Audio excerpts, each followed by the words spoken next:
You're listening to the Hour of History podcast, Our World. Anytime, any place. For show notes, the Hour of History blog, and more, head over to hourofhistory.com. For book recommendations about topics mentioned during the podcast, head over to hourofhistory.com/rex. That's hourofhistory.com/RECS. Without further delay, the Hour of History starts right now. So I'm here with Gabrielle Hauth, who is also a genocide scholar working as a PhD candidate right now, who's going to ask me a few questions about my trip to a dictator's house. Great, Stephen. I think we should just jump right in. Let's do it. And give some context. Where is the Stalin Museum and how was it created? So, yeah, the Stalin Museum is in a town called Gori, Georgia.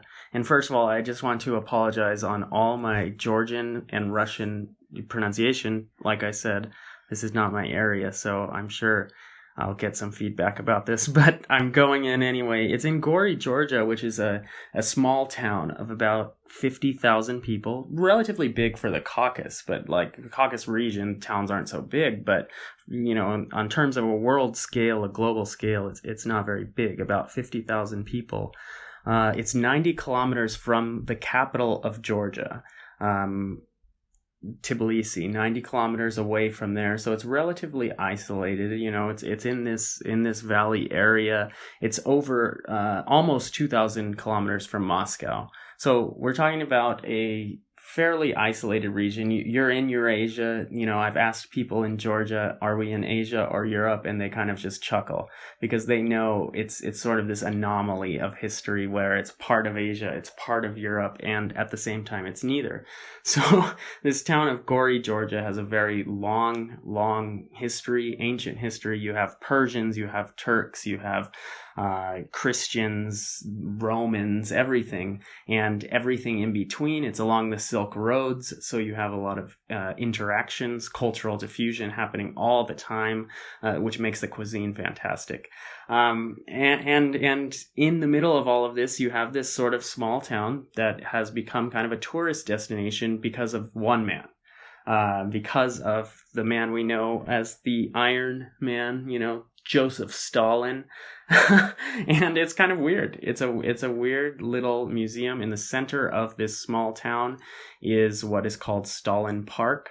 It's on Stalin Avenue. And then you have this tiny wood house, which is allegedly the birthplace of Joseph Stalin, born in 1879. Although even that, we're not so certain is true. And they say it's the original house and that sort of thing, even though in the early 1920s, an earthquake leveled Gori and destroyed everything in the city. So either miraculously Stalin's house stood, or, you know, that's kind of like one of those apocryphal tales about his birthplace. And then behind it, there's this just big sort of Roman columns leading into a mansion. And this is the home of the Stalin Museum in Gori, Georgia. I think that's some of the context about where it is. Mm-hmm. And so why was it created? Who created it? And what were the reasons? That's a good question, especially because anyone who's traveled in the post-Soviet world, as they say, in one of these no longer Soviet states, will notice there are no statues of Stalin, which is kind of extraordinary. If you go to China, there's statues of Mao still, and you know the Communist Party survived in China. In Vietnam, there are statues of Ho Chi Minh, and the Communist Party survived there. But the Soviet Union's gone. The Communist Party exists in some of the states. Some of the states it's not so strong, but there's not a statue of Stalin anywhere. So why is there this museum to commemorate him? Who does it? Who's in charge of it? And one of the noticeable things I saw as I entered this Stalin Park is the Georgian flag is fluttering high above the Museum of Stalin, but it's not a Georgian flag that's been taken care of. The edges are frayed. It's a rather old Georgian flag, and you enter the museum and it says State Museum of Georgia. And so already I had questions, and you know, I went with a tour guide. Like I said, I'm not an expert, and I love to hear the local take. And right away, the tour guide said, it's a state museum. It's run by the government. And I said, well, what government? Is it the local government? Is it Gori? Is it the provincial government? Is it the national government of Georgia? And he didn't give a committal answer. So I think there's quite a bit of controversy over who's putting money into it. You'll see at the pictures on the website, the grounds aren't well kept. So I'm not sure a lot of money's being pumped into it now. Looking back, the house, we have different stories even on this. And this is sort of typical of Stalin. There's stories that come from all angles and you never quite know what's true. The actual museum was built in the 1950s, which was under Stalin's reign. He started to build a museum in Gori. The idea was it was going to be a museum of the Soviet Revolution. So he's going to make a Soviet museum, but of course we know in 1953 Stalin dies, and the plans for this Soviet museum immediately stop.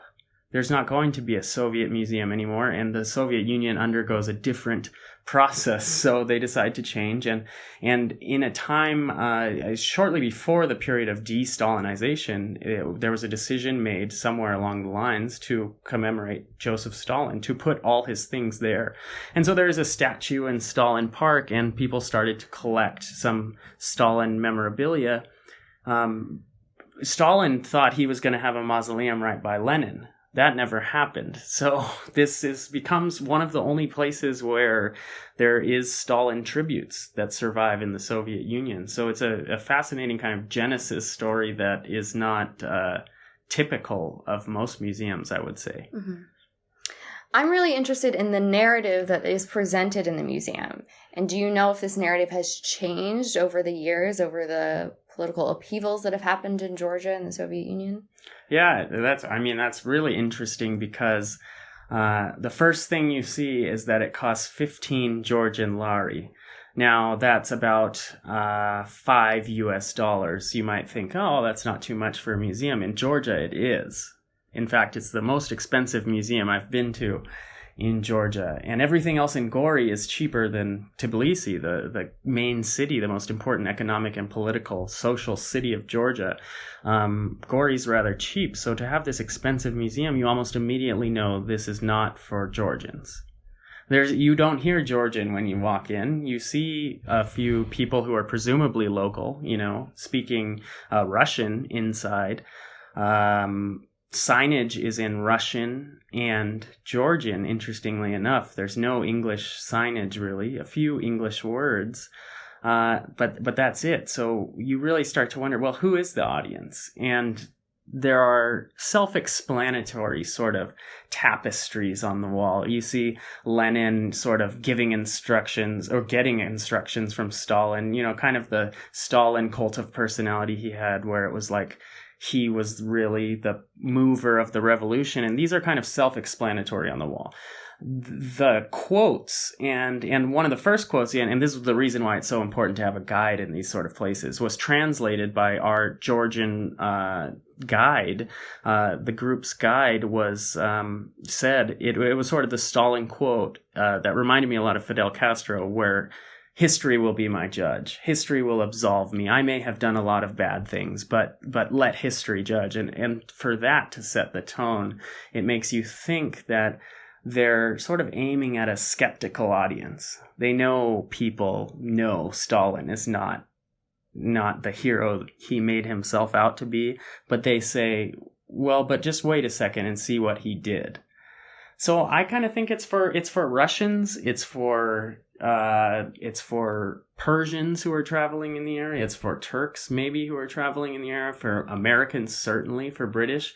I think it's intentionally without English subtitles, so you can draw your own conclusions, which is something not a lot of museums do. So from a public history perspective, I thought that was very interesting. Mm-hmm. It's interesting, this idea of starting out with history being the judge. And I'm wondering, is the material presented objectively? Are there things that are left out of his story, such as his violent undertakings? What is included in this story? Yeah, the violence, and that's a good question too, of should we even be doing this? That was definitely raised by some members of the group. Why do you Americans want to come here? What's the purpose of this trip? So is there a sort of objective history? Is it even possible for the visitor to have an objective history? And you understand this as a historian, that, we all sort of enter history at our own place. And so we come in with our preconceived notions, but I would say the museum does not try to come to terms with sort of the famous events of Stalin's life. You get a highlight reel of this very attractive young man from a small town with, very modest parents. There's none of the controversy of, was his dad an alcoholic or not? No. That's not going to be approached. His dad is a very respectable Yugashvili from Georgia, a cobbler, and his mother, they're a pious woman who's very religious and wants her son to go to seminary. You think, wow, this is a pretty modest guy. It's sort of like the appeal that U.S. presidents make. I would be an interesting person to have a beer with. Right in the first beginning, you think Stalin's an interesting guy. They do show his underground printing press and how he was, sort of fighting the system in Tsarist Georgia. But there's no indication of Tsarist Georgia being a positive force or a negative force. It's really light on context. It's mostly pictures. It's almost like a sort of hagiography, saints sort of like keep. You see him through his developmental stages, in Tbilisi with these great portraits and these sort of things, but there's no talk of numbers of violence. Even in the Tbilisi bank robbery, where the Bolsheviks famously, at the time, they were just sort of communist rebels, famously stole thousands of rubles from the Russian Empire, that's just glossed over. There's no context on that. So I think it's very kind of confusing, and people will tend to just skip over some of those details, the bloody details. There's no violence. I didn't see one thing on Ukraine, really, in the 1930s after he comes to power. So that's definitely a problem, I would say. Is there anything you can tell about the sources? You said it was mostly pictures. Are there original pictures? Is there anything we haven't seen? Yeah, it's really funny because you go to these museums, I think, with a lot of anticipation and hope that there might be something authentic. Like, I'm going to Gori, Georgia to see Stalin's home. Like, what are they going to have? And then you see the room is just lined with the very same pictures that are in Stalin's biography from Oxford University Press, a few years ago. It's the same pictures, the same images, and none of them even originals. And then you really start to wonder about this museum. So they have like sort of screen printed copies of these pictures. What does that mean? Like, what place does this museum really hold? Is this just do museums have to have authentic pictures? There was just a controversy in the Museum of the Bible in Washington, D.C. that had a forged Gutenberg copy, I think it was. And so this really calls into question the old, brick and mortar museum. Like, what is the purpose of this museum? The items there are nothing new. If you are a, enthusiast, a Stalinist, this is a weird thing to say, but if you're, you study him because of the enormous impact he had, I don't think you'll find anything new. Yeah. Interesting. I think it's really interesting that it seems like a museum that's out of time, really. And so I always wonder about these places. Why are people motivated to go? Whereas historians obviously have some kind of curiosity. But what do you think about the general public, tourists? Yeah. Other people in your group? Well, who is the general public? Who are these people? They're certainly not Georgians going to the museum, which I find very interesting. At the same time that I visited the museum, there was a protest in Tbilisi against parliament. That seems to be what Georgians are more interested in talking about right now. Who is interested in this sort of thing? Who would go to this museum? Well, it was a lot of Americans, a lot of people who had read about Stalin in history. People from all over the world, though. who were just fascinated that one person could have such an impact. I think almost immediately of the recent exhumation of the dictator Francisco Franco in Spain, to get rid of any sort of place to pay homage to a dictator, because there are people who still sympathize with Stalin. Although it's interesting, it's only among the older generation, from what I've talked to. Some of the older people kind of remember the good old days, but young people aren't really talking about Stalin. What's interesting is there was a statue in the city center of Gori of Stalin. Not in Stalin Park, not in the museum, but in the city, in the town, and it was removed in the middle of the night in 2010, and no one really knows where it is. It's around, it's somewhere, and it was kind of like, we're done with this chapter of history. That was my read on it. Gori was a site that was shelled by the Russians during the Russian-Georgian War with the South Ossetia conflict.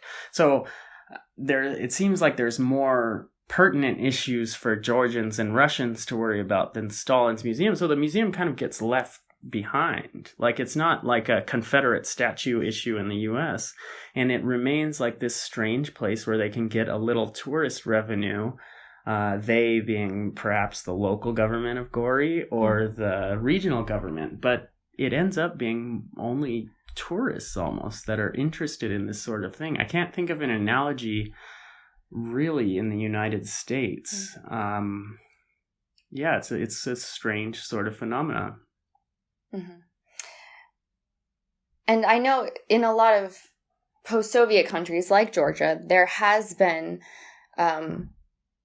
this push to kind of erase a lot of the Soviet history, which also, of course, happened in Georgia. Do you think that there's a controversy in the local population about this museum? Are people trying to close it down, change the content? What's happening? I'm really fascinated by the way history is taught in both Soviet systems and other communist governments. I have some experience studying Cuba and the way the revolution has been taught to Cubans. And I just want to sort of preface this by the fact that, of course, I can only access a very limited part of the Georgian population. They have to be able to speak English. They have to be willing to talk to me. And they have to not be, they have to be up forward with me. So this might not be the best read on the situation. But the Georgians I have talked to have mentioned that history wasn't a subject of the Soviet Union in the way that it's a subject in the United States. And it's come under quite a bit of controversy in Georgia. And in the nation of Georgia, people have decided that because it's so ideologically charged the last 100 years, we're just not going to touch it, which is kind of an extraordinary thing if you think about it. So Stalin won't be taught in the schools because, the teacher might be a Stalin sympathizer. Well, that leaves the door open for a whole lot of Stalin sympathy, ironically. So you'd think museums like this would be the ultimate place for children to get that education, but because they're so sort of slanted, because it ends up being kind of like a saint's shrine to Stalin, it's not able to sort of fill that education capacity. So it's not going to be able to teach people history, which is a real shame. One of the highlights of the museum, besides seeing the posters and stuff, and I have faith in students. As someone who's taught teachers, I believe students can make really strong conclusions on their own. And I think a young Georgian walking through this museum, which I don't think they will do because of the prohibitive prices. There's no Georgian price. There's no school trips going through this museum for obvious reasons. But I think they would be able to draw comparisons and say, this guy kind of looks like Kim Jong-un. Or this guy kind of looks like one of those dictators. Maybe he looks like Azerbaijan, what's happening over there, where there's portraits of presidents in every corner, and you get a sense that it's phony. Stalin's wearing the white coat, guiding the perfect horse. He has the young, beautiful Russian girl on his lap, Papa Stalin sort of leading the Soviet Union. So I think students would be able to draw their own conclusions and would learn quite a bit from it. What I was getting to, though, was one of the most gripping rooms of this museum that was altogether underwhelming, I think, was the recreation of his office in the Kremlin. And it had sort of the desk that he had worked at. And that, it shows you, I kind of like to use a tired historical term, the banality of evil. You could just see him sitting at this desk signing orders for gulags and executions. And it was really simple business, I think. It was business at the end of the day. And that's what the recreation of this room did, and it did it really well. And there's only one wardrobe in the whole museum, and it's his military uniform, and that's kind of extraordinary to see. And whether or not it's real, who knows? But it's these big boots, these big intimidating boots, and you really get a sense of that. So I think it could be an extraordinary educational tool. And I think that's one thing that people are doing really well in museums around the world, is using them as educational tools. Unfortunately, this is not one of them. Mm-hmm. I myself am a Holocaust scholar, so I can't help but think about the parallels in what this would be like in Germany. And, in Germany, you can't even see the spot where Hitler committed suicide in the bunker, because they think that there will be a lot of neo-Nazi people that would come to idolize him there. And this museum seems like a perfect place to go and idolize the dictator. So I'm wondering about this dark tourism, whether there's a different side to it in the current political climate that might be a little bit worrying. Yeah. It was strange. There was only really one person in my tour group who kind of said, well, why are people taking pictures of his statue? And this is sort of the irony. I don't know if it's irony, or just why are people so taken by these personalities? I mean, we have a new Hitler biography coming out every 2 months, it seems like, and we have a new Stalin biography. I mean, the literature on Stalin is enormous. If you want to read about every good thing Stalin did, I can find 15 books for you. If you want to read about every bad thing Stalin did, I can find another 15 books for you. If you want to read a balanced account, allegedly, I can find another 15. It's incredible. It seems to fascinate people to no end, and it is very dark. And this the statue is still there in the park, and we talk about statues so much and the power that statues have, both to inspire fear and to sort of serve as rallying points for these extremist groups. I saw a terrible thing.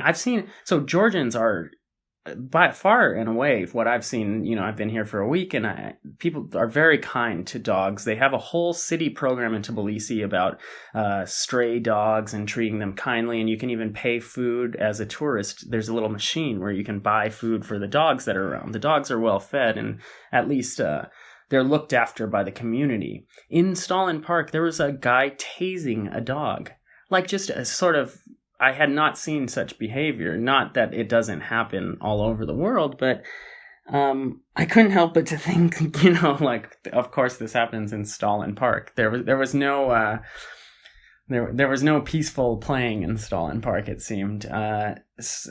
So whether that's evidence of anything or not, I think it is a very dangerous thing that you have a kind of shrine to this person who did so much bad.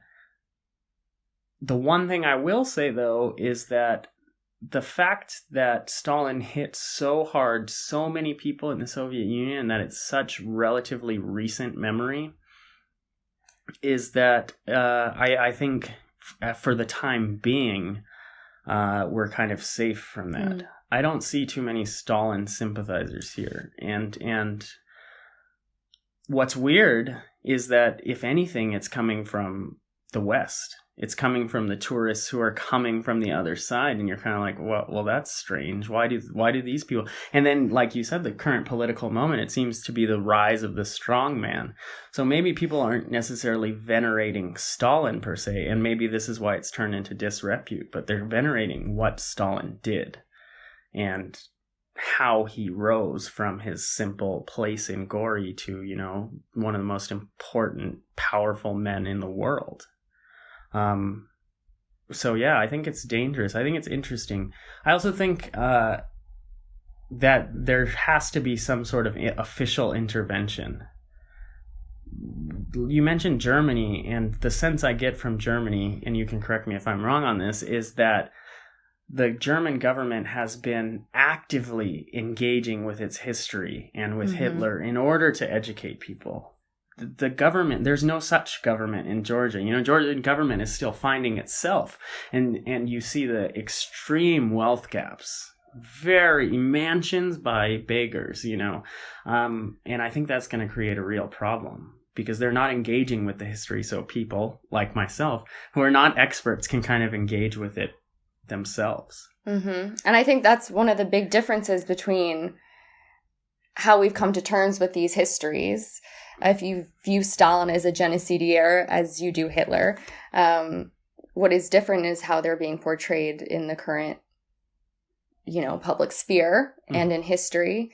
And, you did an episode last week about the Armenian genocide, and that is also a way that a different nation has come to terms with this history of violence, which I think is interesting. Yeah, and it's interesting because the nation plays such an important role in these. And last week, Anna told me about how, the Armenian nation is a very strong unit.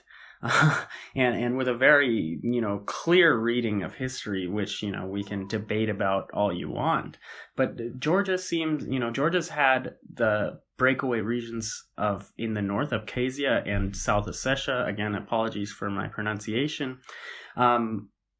And border disputes in the south. I mean, this is a nation, like I said, it was on the Silk Road, has been undergone enormous changes. I mean, Stalin, when he was rising to power with the Bolsheviks, didn't even want Georgia to have its own nationhood, to be just part of the Russian Soviet Union. It was Lenin who actually protected these unique national identities, which for better or worse has created these imprints. So I think it's interesting to see how much nationhood plays into these sort of public memories of the place. I don't know that Stalin's Museum is going to exist for so long. It certainly seemed to be falling apart. But one thing that I won't forget is seeing his death mask. I think that was maybe worth the 90-kilometer travel because that's just horrifying. Is that how the museum ended, the exhibition? Yeah. And so I should mention a little bit about, I'm glad you brought that up. I should mention a little bit about how the museum's constructed. It's an example of, as was described to me, as sort of this Stalinist Soviet romantic. I don't know if there's any, like what the official term is. This is something I got in translation. But it's a beautiful European style building.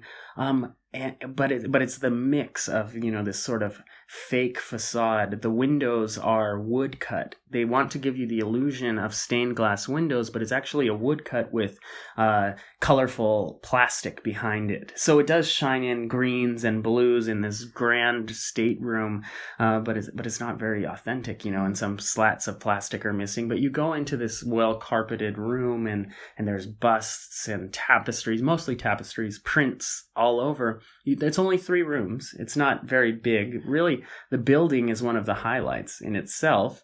And then you go upstairs to see the office of Stalin and the death mask. The death mask actually comes before. And it kind of... it reminds one of Lenin's mausoleum. It's the red carpet, but it's all, the red carpet is kind of ratty and it's rolling back, and the columns are clearly, not made of anything stronger than plastic, maybe, and the death mask is there, but it's several copies of his death mask, so it's not even the death mask. And then it reminded me of Mao's mausoleum. You get to the end and there's a little souvenir stand. And you just think, I mean, here's this brutal dictator. Do you want young Stalin on a water bottle before you go? Oh, do you want a T-shirt of Stalin? It's just strange. I find these so interesting, these gift shops in these places. And, in a lot of places, like, the Holocaust Museum or a lot of memorials to concentration camps in Germany that I've been to, they only have books in a bookstore. So this is not one of those. Are there any books? Yeah, well, this really goes back to your original question about education. This place was not created to educate. It was created to indoctrinate. And so and you can see the gift shop is not your traditional, it's not sort of like one of these modern museums that has a real gift shop. This is like a souvenir stall almost. And no, it's stuff that I think someone said, a tourist will buy this. But I didn't see anyone purchase anything. It was water bottles, T-shirts, hats, and then your usual Georgian, sort of magnets and stuff. And you go outside and there's stray dogs lounging about. The floor is torn up. It needs to be retiled. And then there's a trailer car that might have been Stalin's railway car. A sad lady opened it up for us, angry that she had to go out into the 30-degree windy Gori weather, and it could have been anyone's train. There's no indications that it was actually Stalin's train. It's marked like any other Soviet train would be, and the interior is quite similar to some of the modern trains in the region. So so it's always interesting to see the gift shops, but no, there were no books. Mm-hmm. Yeah, so I think I would like to conclude with a final question, if I may. Yeah, absolutely. I want to know if you would recommend this museum to other visitors. Oh, that's a weird one. No, I mean, it's a great question. It's a weird one to sort of grapple with, because I looked it up before I went. It has 4.1 stars on Google, a couple thousand reviews. Do you recommend this place? Do I say to people, oh, hey, you're going to be in the Caucasus, go to Stalins Museum? I don't think I would. I think I recommend tourism of all sorts. I think we should go and support these local museums, especially because they are the people on the front lines of history. The local museum people, the tour guides, the museum operators, the real experts in a lot of cases, the ones who grew up in Gori with this mythology, if they're willing to share. So I would suggest it on that account. I would also suggest it in the terms of it's often packaged with these fantastic 5th century, 6th century monasteries and churches. The Georgian Orthodox Church has a really great sort of tourist area mapped out, but they still haven't sold out. They have the glaring monks at you. They make the women, sort of cover in ways that you're not used to in the West. So that's an incredible experience for someone coming from a different part of the world. I would say do it if you can get some of those other experiences sort of built in. Don't come to Georgia for the Stalin Museum. Go to Moscow and see how Stalin's reckoned with in the greater Soviet history. Go to the Great War Museum in Moscow or Volgograd and see where Stalingrad was fought. But I don't think it's worth a trip to Georgia to see this place. But it sure is fascinating if you're around. Great. Thanks, Stephen. You've given us a lot to think about, and I think we should all consider how we need to move through public history and also think about what kind of material that we're presented with in these places. Yeah, I think it's a really good point, and it's certainly strange to be on the other side of this podcast experience, but I thank you, Gabrielle, for asking me some of these questions, and I hope you'll all go check out some of the recommendations for reading more on Stalin, and I'm going to upload a whole lot of pictures from this experience. It was a strange experience, and I hope you go check out some local museums. So thanks for listening to the Hour of History podcast, this abbreviated episode. Thank you, Andrea, for the suggestion. As always, I love to listen to new suggestions and make this podcast yours, because it's about you, the listener. On the Hour of History podcast, it's our world, anytime, any place. So long.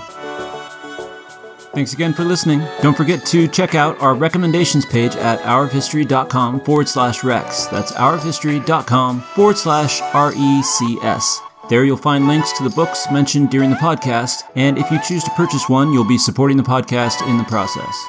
And if you still haven't gotten your fill of the Hour of History, make sure you head over to the Hour of History blog, found at hourofhistory.com/blog, with articles being released fairly often on topics relating to those covered in the podcast as well as others. With that, we conclude this episode and hope to have you back for the next one. Take care, and again, thanks for listening to the Hour of History podcast.